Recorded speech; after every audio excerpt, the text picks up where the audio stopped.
Say hi. Hi, what's your name? Romeo. Okay. Bye. Are you enjoyed? Yeah. Yeah, I'm also very much enjoyed. పాపం ఒక 1 week నుంచి full hectic tours తో busy అయిపోయింది.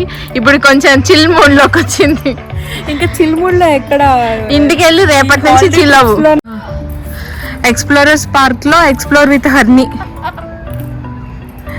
హర్ని మంచిగా explore చేస్తుంది. నా కూతురు ఇవన్నీ చూసిందంటే ఏమనిద్దో తెలుసా, హర్ని పొద్దునే నేను ఇలా వెళ్తున్నాను ఇషిక బయటికి అని చెప్తేనే నేను హర్ని నన్ను తీసుకెళ్ళవా అంది. ఇప్పుడు ఇవన్నీ చేసిందనుకో నువ్వేమో బాగా ఎంజాయ్ చేయమ్మా, నన్ను మాత్రం ఇంట్లో ఉంచి స్కూల్కి పంపియమ్మా అని చెప్పింది. ఎన్ని ఇయర్స్ అయిందో రా జారు పని జారు. Mama, I had to finish.